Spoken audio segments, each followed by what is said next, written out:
ಸ್ಮರಣೆಯಲ್ಲಿ ಅವರ ಸ್ಮೃತಿಯಲ್ಲಿ ಒಂದು ಜನಸಾಮಾನ್ಯರಿಗೆ ಮುಟ್ತಕ್ಕಂಥ ಕೆಲಸವನ್ನು ಮಾಡ್ತೀವಿ ಅಂದಾಗ ಇದು ಖಂಡಿತವಾಗಿಯೂ ಕಾಲೇಜುಗಳ ಮುಖಾಂತರವಾಗಿ ಯುವಕರಲ್ಲಿ ಸಾಮಾಜಿಕ ಜಾಲತಾಣವನ್ನು ನಾವು ಸದುಪಯೋಗ ಪಡಿಸ್ಕೊಂಡ್ಬಿಟ್ಟು ಅವ್ರಿಗೆ ಯುವಕರನ್ನು ಮುಟ್ತಕ್ಕಂಥ ನಮಗೆ ಅವಕಾಶ ಇದೆಯಲ್ಲ, ಆ ಅವಕಾಶವನ್ನು ಉಪಯೋಗ ಮಾಡ್ತೀವಿ. ಓಕೆ, ಇದು ಮಹೇಶ್ ಜೋಶಿ ಅವರು ಹೇಳುವಂಥ ಮತ್ತು ಕ್ಯಾಮ್ರಾ ಪರ್ಸನ್ ಜಗದೀಶ್ ಜೊತೆ ಗಣೇಶ್ ಹೆಗಡೆ, TV5 ಕನ್ನಡ, ಬೆಂಗಳೂರು.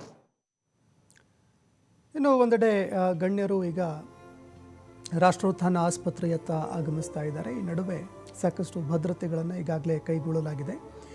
ಇನ್ನೇನು ಕೆಲವೇ ಕ್ಷಣಗಳಲ್ಲಿ ಅಂತಿಮ ದರ್ಶನಕ್ಕೆ ಅವಕಾಶ ಯಾವಾಗ ಅನ್ನುವಂತಹ ವಿಚಾರ ಕೂಡ ಗೊತ್ತಾಗುತ್ತೆ.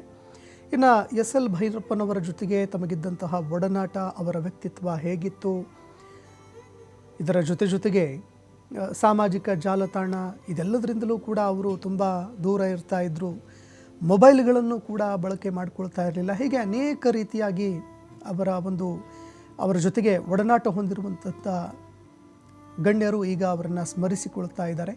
ಅದಕ್ಕೆ ಸಂಬಂಧಪಟ್ಟಂತೆ ಮಾಹಿತಿಗಳನ್ನು ಕೊಡ್ತಾ ಇದ್ದಾರೆ.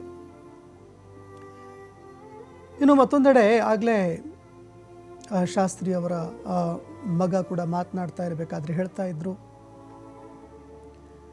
ರಜನಿಕಾಂತ್ ಅವರು ಅವ್ರ ಮನೆಗೆ ಬಂದಂತಹ ಸಂದರ್ಭದಲ್ಲಿ ಜನಜಂಗುಳು ಜಾಸ್ತಿ ಆಗುತ್ತೆ, ಜನ ಜಾಸ್ತಿ ಸೇರ್ಕೊಂಡ್ಬಿಡ್ತಾರೆ, ಸಮಸ್ಯೆ ಎದುರಾಗಬಹುದು ಅನ್ನೋ ಕಾರಣಕ್ಕೋಸ್ಕರ ರಜನಿಕಾಂತ್ ಅವರನ್ನು ಕೂಡ ಭೇಟಿಯಾಗದೆ ಕಳಿಸಿದ್ರು ಅನ್ನುವಂತಹ ವಿಚಾರ ಕೂಡ ಹಂಚ್ಕೊಂಡಿದ್ರು.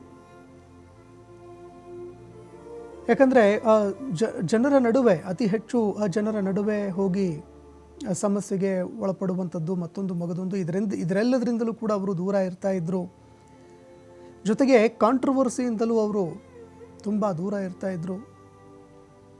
ಯಾವುದೇ ಒಂದು ಕಾಂಟ್ರವರ್ಸಿಗಳಿಲ್ಲದೆ ತಮ್ಮ ಬದುಕನ್ನು ಬದುಕಿದಂಥವರು. ಇನ್ನು 13ನೇ ವಯಸ್ಸಿಗೆ ಅವರ ಜೀವನವನ್ನು ನೋಡಿದಾಗ ಮಹಾತ್ಮ ಗಾಂಧಿಯವರ ಮೌಲ್ಯಗಳಿಗೆ ಬೆಲೆ ಕೊಟ್ಟು ಅವರು ಸ್ವಾತಂತ್ರ್ಯ ಚಳುವಳಿಯಲ್ಲಿ ಭಾಗಿಯಾಗಿದ್ದರು.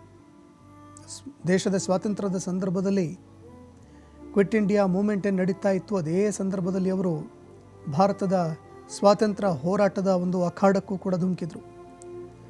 ಅತಿ ಚಿಕ್ಕ ವಯಸ್ಸಿನಲ್ಲಿ ಅವರು ಸ್ವಾತಂತ್ರ್ಯ ಚಳವಳಿಯಲ್ಲಿ ತೊಡಗಿದ್ರು. 13ನೇ ವಯಸ್ಸು ಇನ್ನೂ ಅತಿ ಚಿಕ್ಕ ವಯಸ್ಸದು.